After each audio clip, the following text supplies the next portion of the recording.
Hello and welcome to IndiaPostLive.com, India's first live and interactive news conversation web TV. I am Prachi Jatanya. It'll be interesting to see in the days ahead. The big question before the BJP-led government will be, who will be the power center taking the big decisions? Will it be Narendra Modi, a man unto himself, keeping the cards close to his chest and making the key decisions? Or will it be the RSS that has played a big role in the BJP's victory in these elections? It'll be interesting to see the dynamics that play out in the weeks ahead. We'll tell you and we'll find out in this video package what really lays ahead. While Narendra Modi may be going all out to dispel fears of Hindutva forces dominating the new government's agenda, fringe elements have already started giving an indication of what to expect. Gyanpith awardee UR Anantamurthy has been sent a flight ticket to Karachi by the Namo Brigade in Mangalore and BJP's Shimoga unit of Karnataka. In the run-up to the general elections, the noted author had said Modi was not suited to run the country.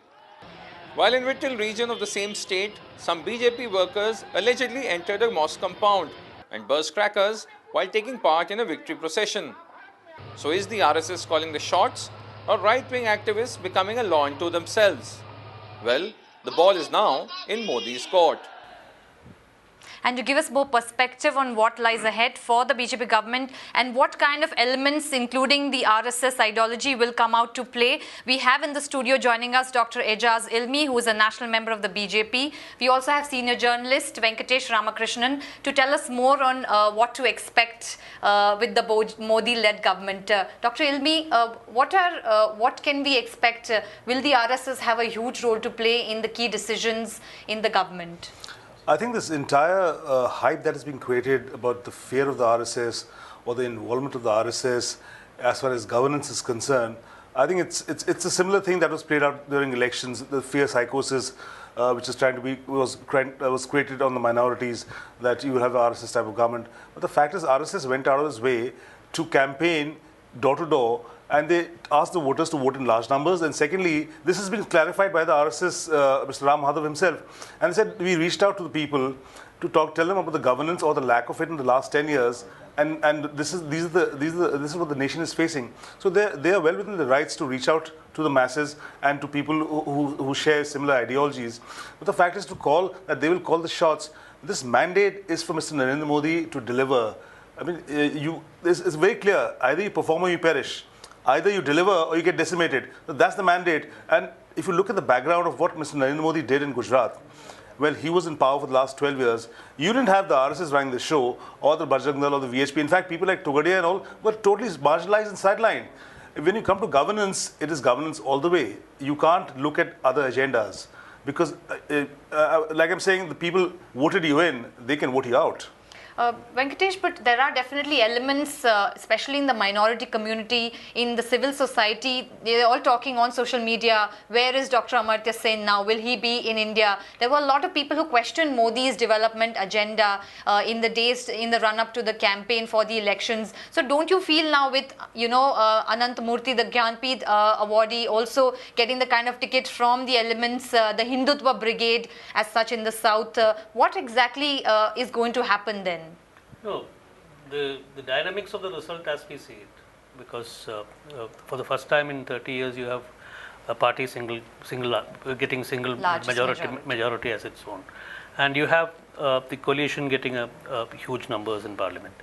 And if you look at the history of the BJP and BJP in power at the center, there are three crucial issues which it has always kept back because of the pressure from the allies. This is the Article 370 vis-a-vis Kashmir, the Uniform Civil Code, and of course the Ayodhya Ram Mandir issue. So now that the BJP has a majority on its own, it's logical to believe that the RSS would want the government, whoever runs it, to take up these issues. And these are certainly controversial issues, which are divisive issues that would create problems across the country. So that's the primary fear. The other fear is about these fringe elements. The fringe elements, Modi and the leaders like Ilmi, Dr. Ilmi may say anything. I mean, they may want peace and all that. But then it's a fact that a large number of people who have voted for the BJP this time, they have voted to recreate a situation, recreate a 2002-like situation that one saw in Gujarat. In fact, right from Western UP, which I witnessed personally, Exactly. to Eastern UP, there's been this sentiment which has been expressed repeatedly by large segments of population, including workers of the various outfits of the Sangh Parivar. So, while the leadership may advocate peace, it's not easy for these people who are very excited with this victory to maintain peace. That's what we are seeing in Karnataka. I think these issues need to be addressed, with an open mind, and in a manner that that actually brings peace. I mean, so I think that responsibility lies with the leadership of the BJP and people like Dr. Ilmi to take a position on that. Actually, I'm very glad you brought this up, because throughout the campaign there's been one talk with the top leadership talking about governance development, and on the flip side there were certain elements across the board talking about a divisive agenda, including mainstream parties, including Amit Shah. including mainstream Amit parties. Shah. Amit Shah, whatever. In their speeches. Amit Shah was the only leader who was booked by the EC, duly apologized, and allowed to campaign. Now, you were talking about riots and stuff like that. Now, during Vajpayee's time, were there riots? Post 2002, the only time that there's been justice as far as riots is concerned, for 7 years, the Supreme Court monitored SIT probed the Gujarat riots. For the first time, you have over 300 people serving life sentences and all kinds of sentences. You have 17 IPS officers behind bars. You have a minister, Maya Kodnani. Now, I mean, on the flip side, I can ask other political parties and the intellectuals and the social media that, can you name me one officer who was indicted or booked for 80, 84, Muzaffarnagar, Meerut, Malyana? People understand that there was a sense of justice which was carried out, implemented, and people were booked and they're behind bars. Dr. Ilmi, you're not talking about the legal Yes, process. yes. I'm talking about the attitude of the people. See, the point is the legal process may have completed its work or not completed its work. People may have been punished or not. What I'm saying is the sentiment that was being kicked up in the or kind of generated in the campaign, and which has stuck with people, is a sentiment of marginalizing sectarian. I'll tell you my personal experience. I campaigned in a lot of constituencies. I went to Banaras for 7 days. I met numerous people. I met Muslims also across the board by being in virtue of being an Indian Muslim who was in the BJP. And I must tell you that once you interact with them, they have questions. If you are able to make them understand that this is where we stand, they have issues similar to everybody else that in the nation. They don't want to be divided on the same lines. They know that they will be drinking water from the same hand pump as their neighbor, who could be a Dalit or a OBC or anybody else. People who live, this kind of debate is largely with intellectuals, with people sitting in drawing rooms, and on the ground there's much more cohesiveness. Dr. Ilmi, let's bring in a participant. We have a lot of participants. Also, to make this discussion more engaging and lively, we'll get in different views. We also have Mr. Imran Ali, who's a Delhi High Court advocate, and we also have Amit Mittal, who's actually a participant from Punjab. If you can hear me, Mr. Imran Ali. Yeah. Yes, I can hear you. Please go ahead with your comment on whether you think Modi will be able to put forth the development agenda, or will divisive fringe elements take over the governance? No, there are two things which is very, very clear in this whole election, that the things like the India which was born on 15 August 1947 is almost dead, and a new India is coming up, which is more on it's like you cannot substitute development with security, and you cannot say the development is the only thing and people, whether they live or they're being killed, but we will develop the country. But for whom you will develop the country? Muslims are also part of the country. They also want development, but they have a fear and they want security also. What we have seen in the past, and what also we have seen in the election from the BJP side, like if you can remember the Giriraj from Bihar, what he said, we will send everybody who is opposing Modi. So, of course, Muslims were opposing Modi. There were Congress party also, but it's the one thing is sure, who were opposing Modi? The Muslims were opposing Modi in the election, and they tried their best. They voted for SP, they voted for BSP, but they never voted for BJP. So, does it mean like this is what the ideology is? And if you remember, like tomorrow or in a position in Mangalore, there was some little, I think, fight between two groups, Muslims and BJP. So if this is coming up, and how can you make sure and assure Muslims that there will be security to them? You cannot say development will be there. We of course want development. Everybody wants development, but the fear is whether we will be surviving to see that development or not. Right, Mr. Ali. Interesting point. I think we'll pose it as a question. That is really a doomsday scenario. And I just want to say one more thing to Dr. Saab. Yes. Dr. Ijaz. Yes. The thing is, like, if you say the positive law is doing his work and some people being sent to the jail, but if you look at the attitude of judiciary, the wife of one Congress MP had to come to the Supreme Court to put forward her grievances and saying that the SIT is not doing well, investigation agencies are not doing well, and we have seen that you cannot say that positive law is doing something, and in positive law, one of your minister, Maya Kodnani, she's in jail, she's being sentenced, and you say, no, government is not part of the rights. How can you clearly say this when one of your ministers is being convicted? I'm so glad for all this? Imran, I'm so glad you raised the issue of Maya Kodnani. This just goes to prove that whether she's a minister, whether she's a part of BJP or any organization, the law is supposed to stand equal for everybody else. So that is the important thing. Imagine the people who are responsible for earlier riots, they haven't even booked officers. But coming back to your doomsday scenario, if you are requiring security, has anybody threatened you? Why are you feeling threatened? This mandate is a particular mandate where people, we have to understand that the majority in this country, we have a democratic system, we have a mandate. Now we actually have to live within the system. Has anybody threatened you? I don't think so. If you continue to talk about this Hindu-Muslim divide and the fear that is there in your mind and other people, I think we have a long way to go. This politics of lamentation has to be replaced by politics of hope and aspiration, and we need to move ahead in terms of looking forward to good governance. Why should we absolve ourselves, or why should we take ourselves out of the development paradigm? We need education, we need employment, we need better healthcare. If India prospers, everybody will prosper, including Indian Muslims. So why should we isolate ourselves and say we are opposed to Modi because of this reason? If Modi is chosen as Prime Minister by the country and by the people, then we are part of the country. You can't do without 180 Indian Muslim citizens. We are an integral part of India as Kashmir is. Why should we isolate ourselves? We'll just bring in Mr. Darshan Desai, senior journalist based in Ahmedabad. He's been closely monitoring how the dynamics play out in not only Gujarat but the rest of the country. Thank you, Mr. Desai, for joining us at India Post Live at the conversation. What do you think? Will it be a proxy RSS members, a proxy RSS ideology at play at the center when the government actually begins their work?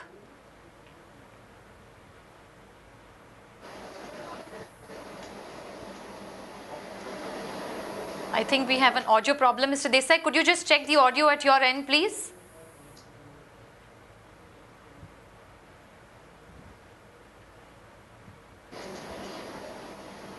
I'll just bring in Mr. Avneet Mittal, who's a participant from Punjab.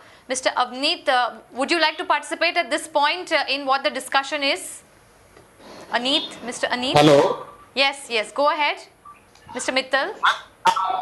Yeah. ਇਸ ਕਰਕੇ ਦਿੱਤੀ ਵੀ ਉਹਨਾਂ ਦੇ ਜਿਹੜੇ ਸਿੱਖ ਸਮੁਦਾਇ ਆ ਉਹਨਾਂ ਦੇ ਵਿੱਚ ਮਨਾਂ ਦੇ ਵਿੱਚ ਡਰ ਆ ਵੀ ਕਿਤੇ ਮੋਦੀ ਆਰੀਆ ਵਰਤ ਨੂੰ ਨਾ ਜਾਣ ਦੇਵੇ। ਇਸ ਕਰਕੇ ਜਿਹੜਾ ਜਿੱਤਾ ਆਰਐਸਐਸ ਦੀ ਜਿੱਤੀ ਮੰਨ ਕੇ ਚੱਲਦੇ ਪੰਜਾਬ ਦੇ ਵਿੱਚ ਲੋਕ ਵੀ 1984 ਤੋਂ ਬਾਅਦ ਜਿੰਨੇ ਵੀ ਹੋਇਆ ਜਾਂ ਕੋਈ ਵੀ ਹੋਇਆ ਵੀ ਰਵਾਨੀ ਜੀ ਨੇ ਜਾਂ ਹੋਰ ਸਭ ਨੇ ਪਾਰਟਿਸਿਪੇਟ ਕੀਤਾ। ਇਸ ਕਰਕੇ 1984 ਦੇ ਜਿਹੜੇ ਸਿੱਖ ਸੀਗਾ ਉਹਨਾਂ ਨੇ ਇਸ ਕਰਕੇ ਮੋਦੀ ਨੂੰ ਪੰਜਾਬ ਦੇ ਵਿੱਚ ਵੋਟ। सर, आप हिंदी में बात कर पाएंगे अवनीत जी? आप पंजाबी में बोल रहे हैं कि आप हिंदी में बात कराएंगे मिस्टर मित्तल? पंजाबी में यस मैम। ऐसा होगा ना पंजाब में देखो आपने एपीपी 4 सीट जीती है, बीजेपी 2 सीट, अकाली दल श्रोमणी अकाली दल 4 सीट, कांग्रेस 3 सीट्स। पंजाब में क्या हुआ ना, पंजाब में सिख समुदाय ज्यादा की गिनती ज्यादा है हिंदू के मुकाबले। उन्होंने देखा भी 1984 में अडवाणी जी ने रैली वगैरह निकाली भी सिख समुदाय की खुद। उन्होंने किसी भी स्टेज के ऊपर जाके मोदी साहब ने ये नहीं बोला भी हम सिख समुदाय को या मुस्लिम समुदाय को क्या क्या सुविधाएं देंगे, क्या क्या करेंगे। उसको ऐसे मान के चला गया पंजाब में जैसे आरएसएस की जीत होती है। जैसे वे आप पहले बोलते थे, जितना भी प्रचार किया गया पंजाब में ऐसे बोला गया भी इससे मोदी की सरकार आने से आर्यवर्त का जन्म दोबारा से हो जाएगा। जैसे मुस्लिम और सिख समुदाय की कोई वैल्यू नहीं रहेगी, जो भी सुविधाएं दी जाएंगी, कुछ भी कराया जाएगा वो पैसे ही किया जाएगा। Okay. It's a very valid question. if this is the sentiment that if a minority community is feeling that they will be left out, if there's all-round growth happening, there's no question of being left out. Secondly, the entire polity is tired of the dole politics. You know, we had a Sachar committee report in 2006, 2008, before 2009 elections. They said special schemes in the minority concentration districts. We'll set up education institutions, ITIs, vocation training. That never happened. The Congress-led government, along with the National Commission of Minorities, in 2012 went to check in Araria and Baghpat, which are large Muslim-dominated areas, to see where the funds had gone. Those buildings had come up in non-Muslim areas. So when the intended funds don't reach the intended beneficiaries, you are taken for a ride. So the public, by and large, whether it's the minority or anybody else, they've seen that when you have faulty implementation, if you have a separate agenda and you have an abysmal rate of implementing what you're talking about, it's all political. You take a community for a ride. So that is why does the BJP have 2 Muslim MLAs and the Congress have none in Rajasthan? Why has the BJP won in 21 out of 22 Muslim-dominated seats, MLA seats in Madhya Pradesh? Why are there no Christian MLAs belonging to the Congress dispensation in Goa? Is ultimately what happens is, if you do identities, narrow sectarian-based politics, you are bound to flounder sooner than later. And this mandate is about a uniqueness of India. Yes, a large section of Muslim majority may not have voted, but at least 15 to 20% people, as per CSDS service, have voted. And it's a similar pattern. The number will keep on increasing. It was 4%. During Vajpayee's time, it was 9%. Then for good governance, it always goes to 15, 20, 30%. And that's the change that is coming about. One has to understand that if we isolate ourselves, we will isolate ourselves. The government is not there to isolate anybody. You cannot be say that you're a Muslim or you're a Sikh, you won't get this. There are schemes across the board, special schemes. Nothing is going to change because Mr. Rajnath Singh has said, whatever has happened, only we will make sure there's proper implementation. There is no bureaucratic apathy. You know, it's not very difficult. You have schemes. If you follow it, if you have a sense that you need to participate and look after, that's the most important thing. Dr. Ilmi, but you have... Dr. Ilmi, yes. I think while your exposition is all right, you should be telling not to play divisive politics and sectarian politics to be your Shimoga unit or the Namo Brigade in Mangalore or support your supporters across various parts of the country who are practicing sectarian politics. You know, I do not see any sign of that from any of your leaders. You know, you're completely silent when it comes to that. I'm so glad you asked me this question. When Giriraj Singh spoke, Mr. Modi, Mr. Rajnath Singh and Mr. Mangal Pandey of the Bihar unit condemned his statement. What about Amit Shah? Condemned his statement. And Amit Shah's statement... After it has already been spoken, the damage is done. Nobody can take back the words and the speeches. The damage happened also to somebody like Mr. Shahnawaz Hussain, who was an eminent leader. He also suffered from the polarization. But polarization happened in specific areas. Now, but you can't take away the fact, Gujarat, Rajasthan, Madhya Pradesh, there was no polarization, or in Maharashtra. Yet the BJP and the allies got spectacular results. So don't isolate this mandate on polarization. There was a desire for change, a desire for strong, decisive leadership, which was across the board. That is the overriding feature of this election. Mr. Desai, at this point, please give your views on what you think about the discussion so far. Do you at all have a sense of concern that the proxy RSS will be at play at the center? I don't think RSS will have that much role now, you know, because there is only one person, and that is Mr. Narendra Modi, you know, who is going to decide what's going to happen with this country, you know, and what's going to happen with every BJP leader.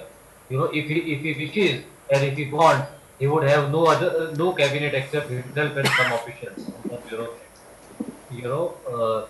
So I don't think RSS is going to play any major role, and I don't think he will allow RSS to play any major role, because he is very, very individualistic. He is very, very a guy of his, a very own guy of himself. You know, he is not going to allow any of these to decide, because now he has come to power, and his vision would be to stay on till at least 3 elections altogether. So a lot riding on the Modi's leadership. But Mr. Desai, don't you at all feel that fringe elements, how will Modi and the people that he has by his side, his cabinet, actually be able to, the BJP leadership be able to tackle these fringe elements or the RSS ideology overpowering the development agenda? So he has done this in Gujarat. He has shown how it can be done. You know, he has climbed up the stairs and while he was climbing the stairs, he was demolishing the other parts of the stairs. The downward part. It's very well said. So there is not. But Darshan, India is not Gujarat. Darshan. Yeah, I understand like that what you are saying. Yeah. India is not Gujarat, but then he's going to rule the government. And right now, look at all important BJP leaders. They just can't. They are just not able to say anything against him, or whatever he has to decide. RSS only has suggested that Rajnath Singh and Arun Jaitley should be made ministers. Otherwise, where are they? I mean, he's finished. He has finished L.K. Advani. You see that? What is L.K. Advani today? He doesn't know where to go and what to do. It was his fault that he did not hang up his boots right in time like Atal Bihari Vajpayee did. Right. I'll read out a few tweets. We're getting a lot of response on this discussion. In fact, on our Twitter handle @IndiaPostLive. Also, please participate and make this a more engaging and interactive discussion. We have Snow Leopard, who agrees with Dr. Ejaz Ilmi, who says SOPs and reservations are short-term for long-term benefit. There should be merit-based inclusive growth. Don't you feel, Dr. Ejaz, then that is what will be the top of the agenda, to make sure that it's not just the UPA-led schemes that the BJP gets rid of? What will then be the path ahead? You don't have to get rid of schemes made by any government. You need to implement them effectively. You need to monitor them. You need people to monitor them. Unfortunately, even in something like the National Minority Finance Banking Corporation, the mandate was to target 80 lakh families. In the last 17 years, only 5 lakh families have been covered. And that's also based on politics and dole and recommendations. You have to have a merit-based system where there's ease of doing work, ease of accessing funds, the artisans, skill development, upgradation of skills. There's so much. I mean, Indian Muslim community is a very proud community. They have a lot of skills. Unke haathon mein hunar hai, shifa hai. They need access, and you can't be looked down upon that we'll give you this, you vote for us. That has to end. You have to stand up and have a level playing field. You have to be part of the process. My only hope is that the Muslims, my brethren, do not exclude themselves from this process of development. That's my fear. One personal question, Dr. Ilmi. You recently joined the BJP. Yes. What really made you join them, and how are you so, confident that they'll be able to not allow the RSS ideology or the fringe elements to actually take over the development discourse? I've been a political watcher for a long time. I mean, I have friends in the Congress in various parties. I've seen them how closely they worked. The way they were working, it was a little cozy club. It was a little cozy club of a dynasty and a face, and there was a coterie functioning, and everything happened through them. There was no sense of consensus, discourse. I interacted with the BJP leadership. I had various sessions with them. I was largely satisfied with what they have. Even on contentious issues like 370, Mr. Rajnath Singh was very, very clear that if the people of J&K are benefiting, it's all right. But that's the important thing. Are the people benefiting from these policies? And on Ayodhya, it's very, very clear. Unless it's in the Supreme Court, either the Supreme Court decides or the community sit down together and decide. So these are things which will be in the background. But what the problems that we face today, we need to reignite the economy, get the jobs happening, let people feel that there's a government which is sensitive to their needs. For the first time, I mean, if the large section of people have come out across the caste paradigm, across creed, and largely across religion also, I think it's a very interesting development, and let's hope for the best. And we don't have a single day to waste. We can't start tomorrow. We should have started as of yesterday. I'll bring in Mr. Ilmi. I'll also bring in Mr. Ali. Sorry, Imran Ali, who's the advocate. Are you feeling reassured by what Dr. Ejaz is saying? And don't you have any particular concern that should be the top of agenda for the Modi government? There are 2-3 things I'm not at all assured. One thing is, which is very, very clear, they want to wash the blood stain with the detergent of development and economic boost. I don't buy this argument. First thing is this, because they have not given any roadmap. What will they do if they want to boost economy at the cost of giving everything to Adani or Reliance? That's another going to create a different kind of a situation for minorities, which are very, very different. For the tribals areas, where the lots of, it's like war-like situation going on in the name of development. What you are doing, displacing them. That's one thing. Second thing is, he said that 22% or 25% Muslim voted for BJP. I don't buy this argument at all. I don't know people like him might have voted Jaipur, Indore, Mao, Jaipur, No. Indore, Mao, Muslims say they also, they voted overwhelmingly. Mayawati is zero doesn't mean that she doesn't get any vote. See, vote share is very, very different. I agree with you. I agree with you. Go Vote ahead. share is very, very different. I agree with you. Correct. So it's not like zero seat means that nobody is voting for them and they didn't win, and that means that everybody is voting for BJP. That's a wrong argument. Factually wrong argument. And then when you say 370 people will, so this is the people will decide. Now, how Rajnath Singh can decide what is beneficiary for the Kashmiri people, how Modi can decide what is good for the country. People should decide. And if you say popular mandate means popular mandate, the Hitler was also having popular mandate. Mr. Imran, the people have decided in the general elections who they wanted. I'm agreeing with you. The people will decide, and the people have decided. Let's accept the people have decided. In a democracy, people have to decide these things. Yes. If you look at the Rampur seat, you won by margin of 23,000 votes. It doesn't mean that all of the Rampur decided that they want to go to BJP. I totally agree with you. I totally agree with you. That's not the situation. But if you're feeling unsafe or insecure, please tell me. I'm not I will ensure that you don't feel unsafe. No, I don't want to feel insecure and unsafe. I want to participate in your development, in your economic boost. I'm very happy about that. My problems are same as any Hindu or Christian or Sikh or Jew is having in India. My problems are same that I don't have electricity, I don't have roads, I don't have infrastructure, I don't have education, I don't have health. My problems are same. Maybe I'm a different because I'm a Muslim. You made me different. That's another issue. But my problems are same. But I want to be rest assured. Then once everything will be developed, health facility will be there, good education will be there, then I will be surviving. That's my concern is. That's what you did in Gujarat. I tell you what happened in 2004. There was a board exam in 10th class and there were Urdu medium student in board exam. And when they opened the question paper, there was no question paper.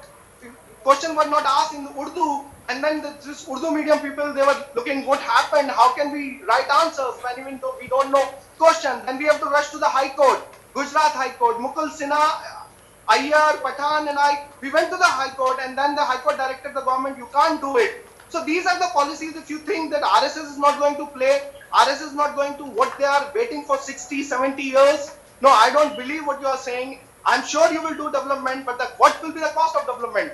Right, Mr. Ali, very important concerns you're raising. I'll get Mr. Desai at this point. Mr. Desai, would you like to respond to, in fact, Mr. Ali's genuine concerns here? He feels that the marginalization of the minority community and the intellectuals who are actually raising those points on the behalf of the minority community are genuine. I think their concerns are absolutely genuine, and their concerns are emanating from the divisive politics with which Mr. Narendra Modi started his political career, in 2001 as a chief minister. I mean, like that was the first RSS Pracharak who became a chief minister. He started with that, but we must also realize that he used this. He knew how Gujarat would behave, and he needed a trigger to get Gujarat moving, and that's what he did. And after that, he camouflaged everything with his development agenda and with his development movement. Okay, but a lot of people have started to believe that no, he can actually do some development work for this country. So I think with that kind of a mandate he has got, whether we like it or not, whether I like it or not, we have to accept the mandate of the country. Yes, and let us wait and watch what he's going to do. And I don't think he is going to allow RSS to put its hand on him or his style of governance. He has already proved it. Right. He has already proved it by throwing Murli Manohar Joshi out of Banaras. He has proved it by throwing 7-time Ahmedabad MP Harin Pathak out of there. He has proved it by removing 5-time Bhavnagar MP Rajendra Singh Rana just because he kept Mr. Sanjay Joshi at his home. He has thrown him out and he's got it done. He could not do it through last 2-3 elections. This time he got it done and RSS could not do anything about it. Right. And Advance had to virtually beg for a seat to contest from. So he is going to change the rules of the game. And we have to wait and watch exactly what he is going to do now on, because he knows that he wants to rule for 15 years, 20 years. That's his agenda, and for his agenda and for his political requirement, he would change the rules of the game. He himself has no ideology, let me assure you. Right. Very interesting note. On that note, we'll get one final comment from Venkatesh. Do you agree with what Darshan has to say? The question is not whether I agree or not. See, I am actually concerned about the RSS agenda and the kind of impact it can have on the ground. I am actually concerned about it. But now what Darshan is saying is that, Modi has a different agenda where he can dispatch people off from constituencies and, off from various spheres of life.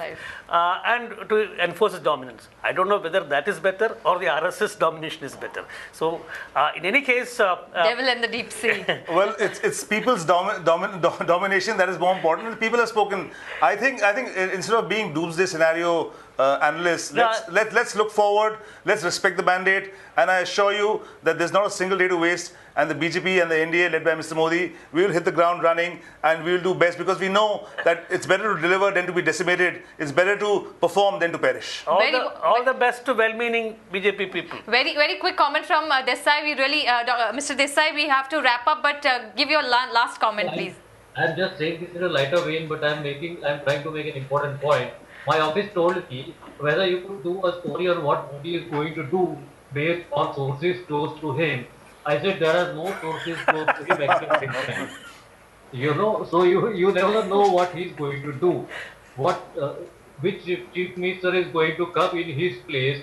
We are all doing stories which are all utter nonsense, including me. But we don't have because the only source is Modi himself. So we have to wait and watch and accept this mandate as he said. That थोड़ा सा accept कर लो, थोड़ा सा सबर कर लो, थोड़ा शांति रखो.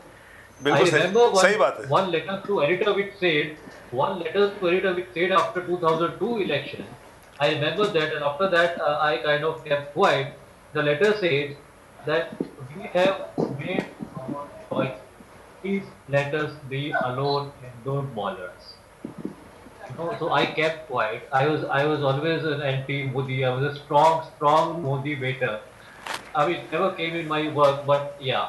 Right. So I decided, okay, let's wait and watch. Right. Wait and watch also, but Mr. Imran Ali not satisfied with what Dr. Ejaz's assurances. No. Definitely No, I'm not satisfied, but we respect mandate. That's what I want to say to him and to everybody. We respect mandate. We live in democracy. We believe in democracy. And we are with democracy. We have no problem. Very good. We respect mandate. But the thing is, we are also waiting and we are looking forward and we hope that you should not go into Hindutva kind of a thing and you go more on to development. Great. Thank you on that positive note, Mr. Imran Ali. Thank you so much for your views and your genuine concerns and questions for our panelists here in the studio. Mr. Imran Ali, advocate of the Delhi High Court, Mr. Darshan Desai, senior journalist, Mr. Avneet Mittal from Punjab, Dr. Ejaz Ilmi and Venkatesh Ramakrishnan, all of them very interesting arguments raised and views. It's the dichotomy of Modi's personality that has also become of genuine concern, but all eyes on Modi's leadership and the BJP-led government.